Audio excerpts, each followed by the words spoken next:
Le métier de secrétaire comptable. Donc, je vais vous faire un petit panorama des différentes tâches et missions d'une secrétaire ou d'un secrétaire comptable. Pourquoi secrétaire ? Avant tout parce que celui-ci va intervenir dans des entreprises de type moyenne entreprise, petite, très petite d'ailleurs, très petite ou moyenne entreprise. On va demander à cette personne d'être polyvalente, notamment parce qu'il y aura des tâches liées à l'administration, des tâches dans l'administratif, c'est-à-dire collecter des informations venant en interne, lui aussi produire des informations administratives internes, communiquer en interne justement avec les collaborateurs et à l'externe avec d'autres organismes tels que par exemple les organismes sociaux ou alors les organismes liés aux différents contrats que l'on peut avoir avec eux, c'est-à-dire les contrats EDF, les contrats avec la banque par exemple, les contrats avec les fournisseurs. Donc ça va être vraiment au niveau administratif de la communication orale pour lorsqu'il effectuera son accueil, ou alors écrite parce qu'il va devoir justement rendre compte, communiquer avec les différents acteurs qui gravitent dans l'entreprise et à l'extérieur de l'entreprise.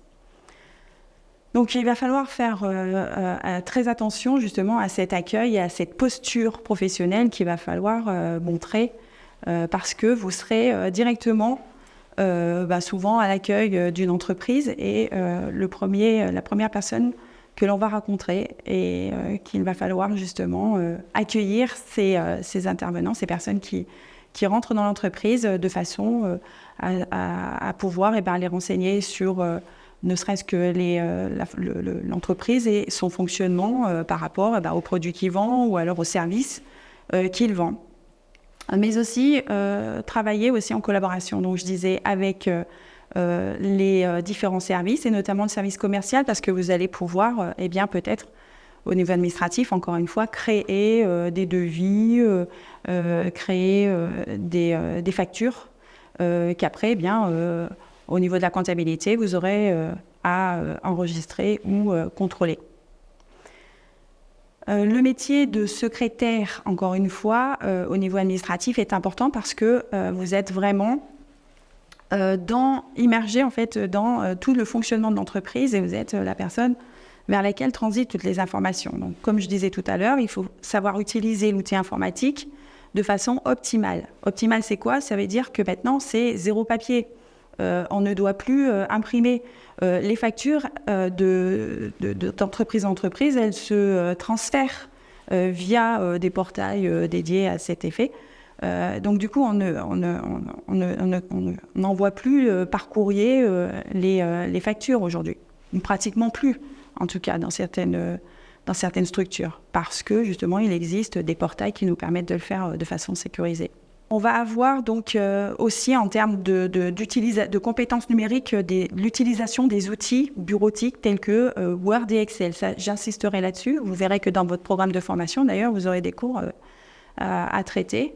Et j'insiste vraiment sur l'utilisation de ces deux outils parce que, notamment celui d'Excel, est très essentiel parce que vous aurez à traiter et à mettre à jour des tableaux de bord.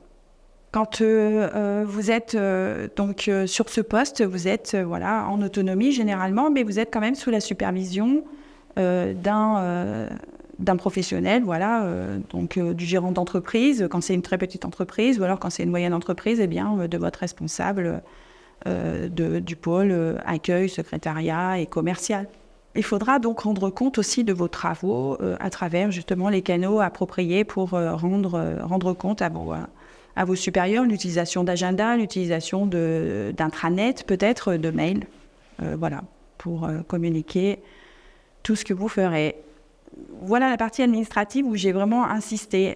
Maintenant, vous avez une partie secrétaire comptable, donc de comptabilité. Et là, la comptabilité, tout ce que vous aurez fait en partie administrative, vous pourrez justement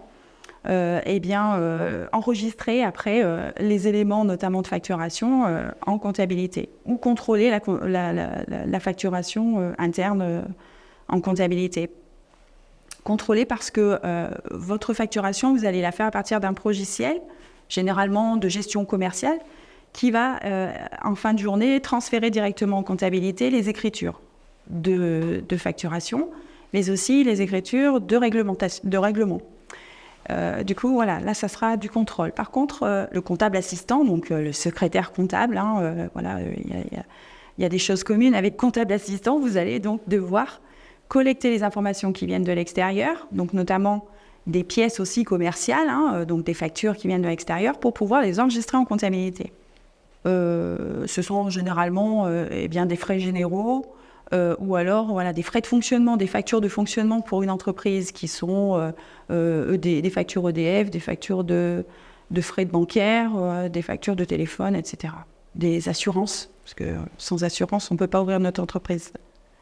Donc vous allez avoir ces factures de frais généraux à enregistrer en comptabilité et donc d'abord à traiter et après enregistrer. Donc il y a plusieurs phases de travail en comptabilité qui nécessite justement du traitement et après de l'enregistrement et de la diffusion.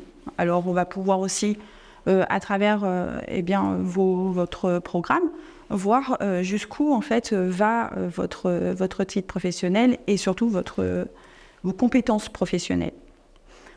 Donc cet emploi, tout à l'heure je vous l'ai dit, vous avez la possibilité d'être quelqu'un de polyvalent et donc vous allez travailler et en comptabilité et aussi en gestion du personnel, parce que vous verrez justement que vous pouvez collecter aussi les données, les variables qui sont d'ordre de présence ou d'absence du personnel, par exemple, et donc le traduire en comptabilité aussi. Mais ça sera plutôt de la comptabilité ici de collecte, de contrôle, par exemple, de ces éléments-là, qui sont des éléments, on dit, variables.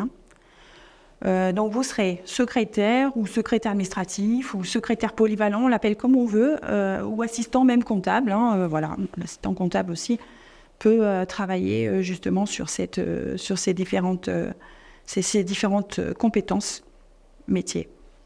Les secteurs d'activité, donc je vais vous les rappeler, ça va être n'importe quel secteur finalement, puisque en tant que comptable, on peut aller dans un secteur type DTP ou type le secteur privé, comme le secteur public, puisque les associations ont besoin aussi de secrétaires comptables. Les associations ont besoin d'avoir quelqu'un qui puisse être très polyvalent et en passant par l'accueil jusqu'à la compta et jusqu'à aussi la gestion du personnel. Vous pouvez aussi rentrer dans ce métier de secrétaire comptable en tant qu'assistant et administratif. J'insiste bien parce que c'est vraiment un emploi métier qui nécessite beaucoup de particularités au niveau de l'adaptation au poste, parce que de sa polyvalence, vous aurez plusieurs tâches à faire. Nous essaierons en tout cas de vous montrer tout le panel possible de ce métier à travers cette formation qui dure quand même plus de 6 mois à peu près.